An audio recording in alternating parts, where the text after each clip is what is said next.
What is up? This is that GTA fan 720 with another vlog style video. This is the first video I am officially recording on my new Samsung Galaxy Note 7, and if you guys are watching this video, you would know what this video is about. Now, if you're one of the people who bought the Galaxy Note 7 and you have a any Galaxy Note 7 at this point, because I believe they've all been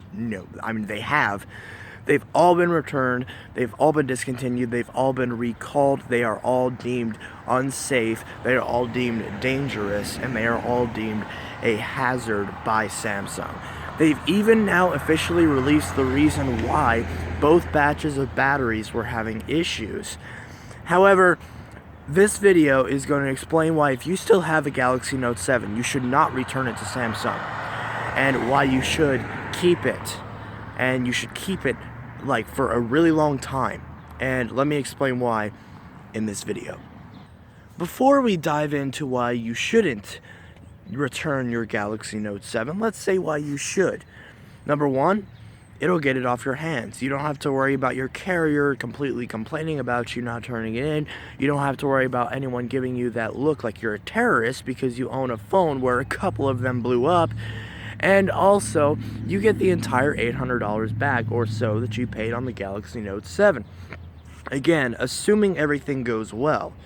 Samsung has been known in the past to not give people the refunds from the original Note 7 recall, where they were supposed to get $100, and those $100 have never been put into people's accounts.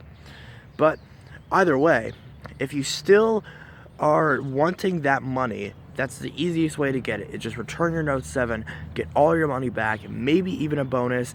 You can get the Note 5, you can get the S7 Edge, and then you can use that little bit of extra money to save up on something else, maybe the Galaxy Note 8. But here's the thing, is that really the best option? Samsung is advising it, and obviously all the carriers are advising it, including none other than Verizon, who are literally calling people and telling them to return their Note 7s. They're taking their calls that the people are trying to make to their family members, to their friends. They just want to be left alone. They just want to live with their phone. And Verizon is taking their calls and routing it to a bunch of call centers where Verizon employees can bitch at them for not returning their phones, which I don't even understand how that's legal, let alone acceptable. If you believe that the Note 7 was truly a hazard, you wouldn't have waited so long to return the phone. And in all honesty, seriously, 92 units out of 3.5 million had issues. And some of those reports were proven to be fake.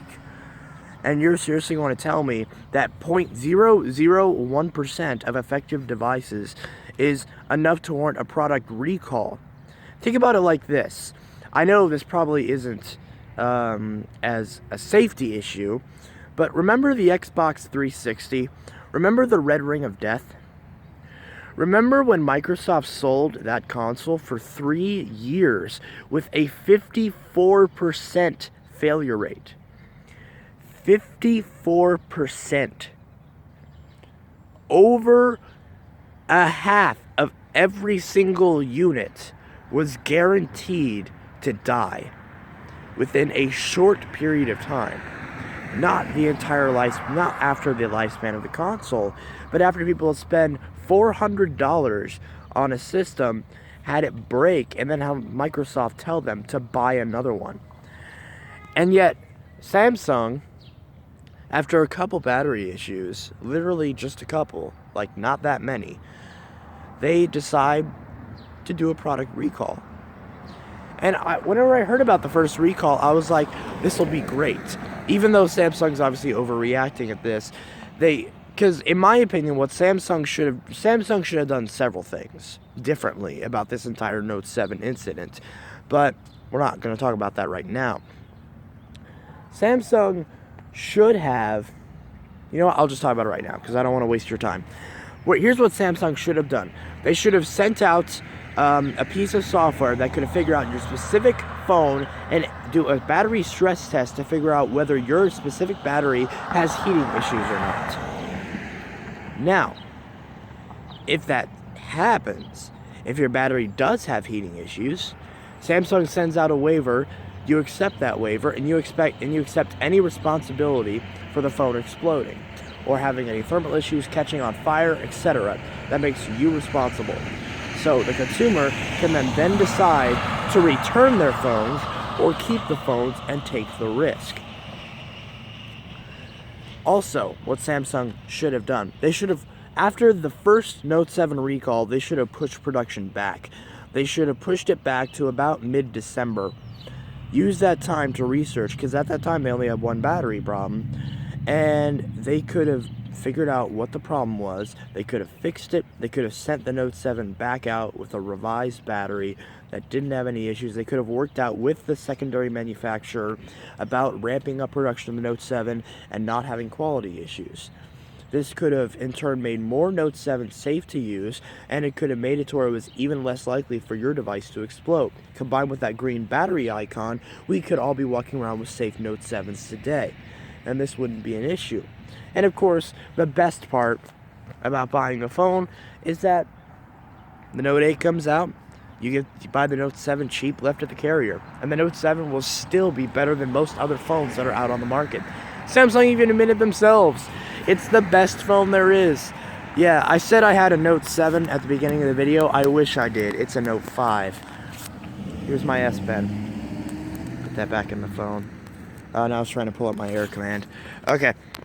But, yes, so Samsung should have done this much differently. They shouldn't have been trying to push out brick updates to people's phones. They should have allowed them the freedom of choice to return their phones. But Samsung is more concerned about their bottom line and about their company image than they are about actually serving the customers that bought their products. Not only that, but the people who are so dedicated to their products that they want to keep the Note 7 because they honestly believe it is the best smartphone you can buy. Or not even buy. It's the best smartphone you can get. These people, the Note 7 rebels, you know, all these people like Zach Cernak, you know, all these people who, you know, they finally gave their review to people because it makes people look like they're idiots because they're literally just, they just want to keep their phone. It's Samsung's fault they put out the battery problem, not them. But as consumers, they accept the responsibility that the phone blows up. They can't cry about it on Twitter. But I digress. Here's why you should keep your Galaxy Note 7. Number one, again, it's the best phone on the market. It's no debate at this point. You know, I have held a Note 7 now. I've known the Note 7. I own the Note 7. It is a beautiful device. And regardless, if I was an Apple fanboy, you know, if I liked Apple, if I liked Samsung, if I liked Google, if I liked Motorola, LG, whatever, doesn't matter. Objectively, this phone has been packed with the most features, the most quality, an amazing battery life, a fantastic stylus, a curved screen that is nice and not as gimmicky as it is on the Note Edge, the S6 Edge Plus, and the S7 Edge. The Edge is way too deep to consider it more than just a gimmick. The Note 7, it's comfortable and it's usable. It just works. And plus, they're going to be worth a crap ton of money. A crap ton of money. So, keep it. It's going to be worth a lot. That GTA Fan 720 signing out. Hope you all have a good one.